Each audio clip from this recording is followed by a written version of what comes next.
Mike Nightingale. I came to Taranaki in 1974. At that stage I was a school psychologist. Now retired for the last few years and I'm living very happily in retirement in this lovely province. I'm Adrian Nightingale and I came to Taranaki at the same time as Mike, as bringing our family here. I'm a retired teacher and I too think the world of this province and such a special place to bring one's children up in. Sustainability is about the future, it's about responsibility, it's about taking care of our environment to make sure that, well, one way to put it would be to leave it in the way in which we found it. For me, sustainability of the people would include how we relate to each other. I think we're going to get an increasingly diverse community in terms of people coming from all over the world with air travel and so on and so forth.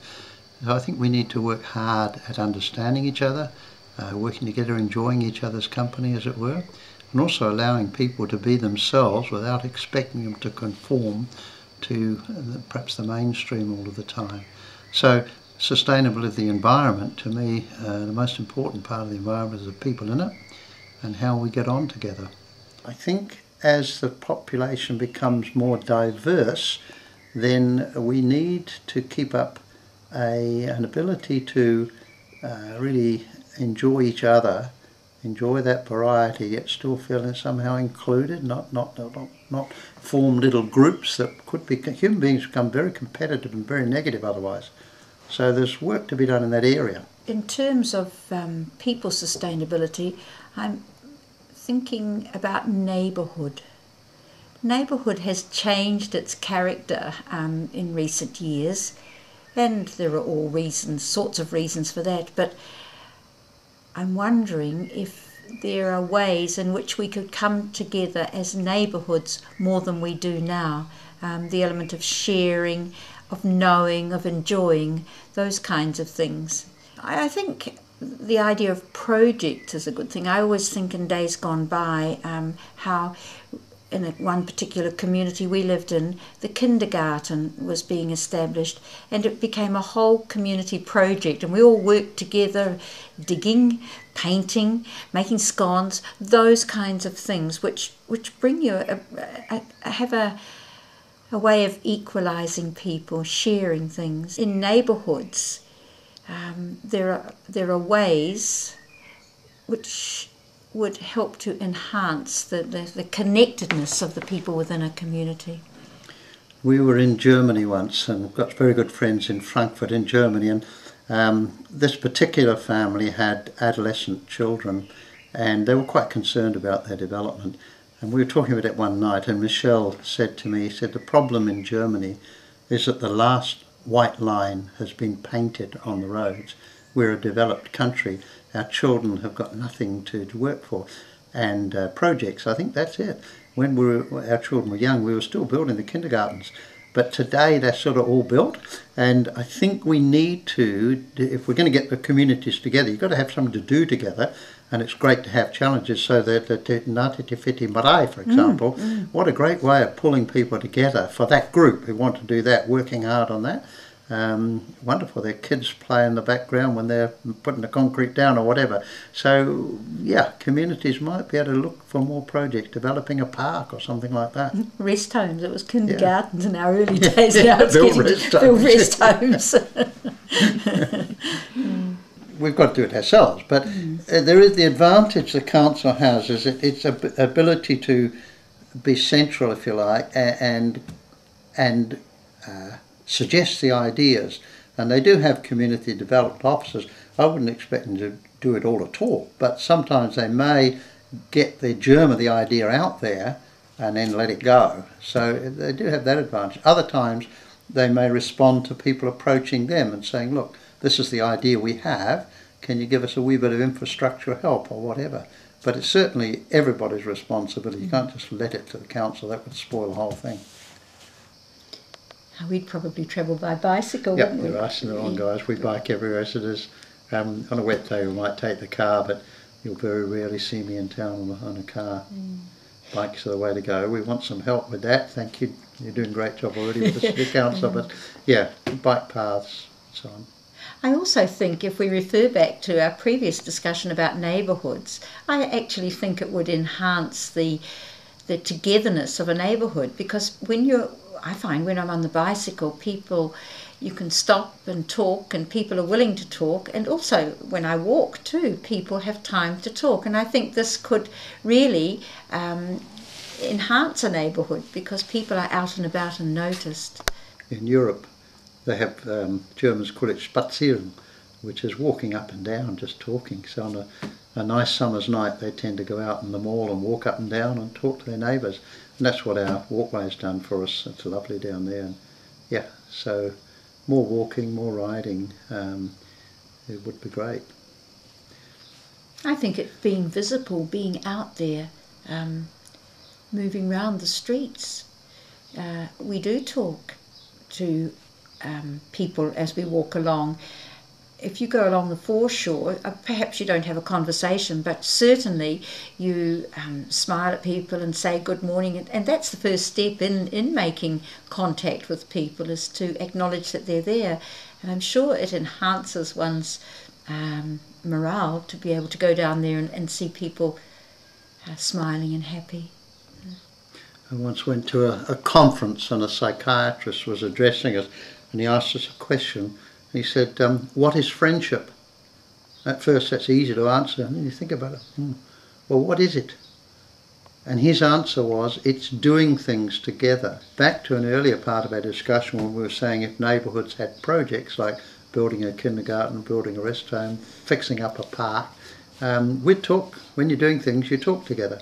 So it's hard for many of us to just talk in a vacuum, but if you're doing something together, you talk together. So that may be a community project. A lot of it may be sport's wonderful for that, a fun walk, a fun run, the Olex Run series, all those sorts of things, bike ride round the mountain, all those sorts of things create opportunities to meet, mix, talk and enjoy each other. As citizens within a community, perhaps we could take more responsibility of working together to maintain our part of the park. I noticed down towards Wellington there's a section of the highway there which says this highway is cared for by a particular group of people. Yeah, and I think that has merit. The foreshore, the parks, the roadsides, those kinds of things become the responsibility of people within a community. Definitely overseen by the council, but more involvement. And then that's the concept of neighbourhood, working together, friendship, those kinds of things. I think they maintain a very vibrant, clean, upbeat city. And yes, sometimes things don't go well for them, but that's natural when you're dealing with people. But yeah, I think they do a great job. I really do. They could have more sweepers out on the road taking the glass. Yes. The big cyclist complaint is glass on the roads, Friday night, Saturday night, bottles out of cars.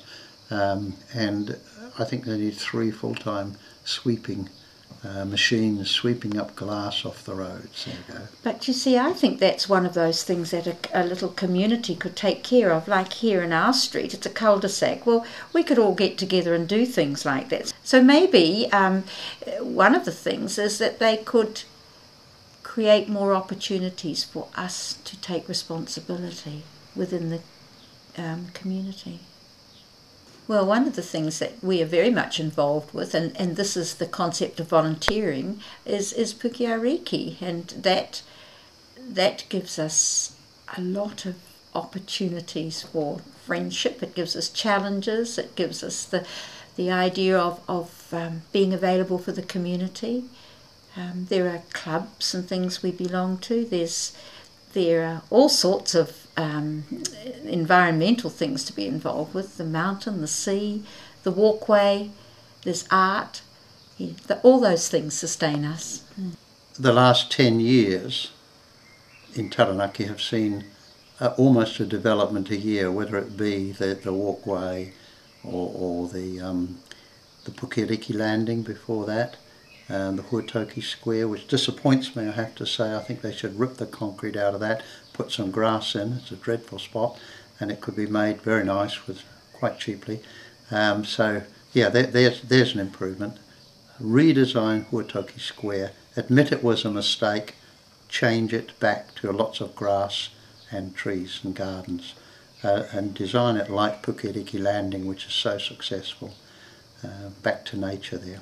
Keep on growing, keep on developing, not necessarily spend heaps and heaps of money, but keep on seeking ways to keep the community with something new, something more exciting all the time. I like the concept of continual growth and finding changes that don't involve a lot of money. But the other aspect is, I think as citizens we must think and talk positively about our community too, and I think our newspaper of recent times has started to move in that direction about celebration, rather than focusing on the negative nasty things that happen. Celebrate what's going on, and small things and large things, to lift the vibrance, the enthusiasm, the general well-being of the community. I think they've got a social responsibility. You could dismiss it as social engineering, but I believe these organs should be telling the nice, the good stories, and I think in particular they should be aiming at groups that have not been necessarily seen in a favourable light, and particularly looking for the successes. And I'm talking really very specifically about Māori.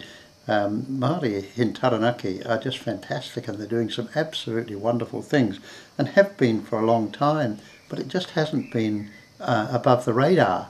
And it's only very recently with a new editor in our paper that I think we're seeing some very interesting and exciting developments in that area. The benefit to everybody is that as we start looking at the successes other people have, we develop respect, we develop interest, there's more interaction. So if we're going to sustain what I think is the wonderful thing about New Zealand, which is this ability to accept and enjoy each other, then I think we have to make sure we publicise the positive nature of different things that are happening with the people in the country. Our walkway is wonderful, so urgently push it all the way to Opanaki, all the way to Waitara, and have 100k or something like that. We would have bicycle tourism, all sorts of things. The Stratford to Okahuku, who is it, the railway, that could be made. Forget about railway trains on that, that's old hat. Put bicycles on it, put horses on it, mobility scooters if you like. So there are a few developments there which are very easy and very close, and could be done if we had the will, which would make this province a real icon for tourism, as I was saying before, but it would be sustainable tourism. I think it would say, I'll look after you, and I promise not to spoil it by blowing up. I think it might say, leave me as I am, leave me to nature, don't alter the environment, don't put unnatural things on me.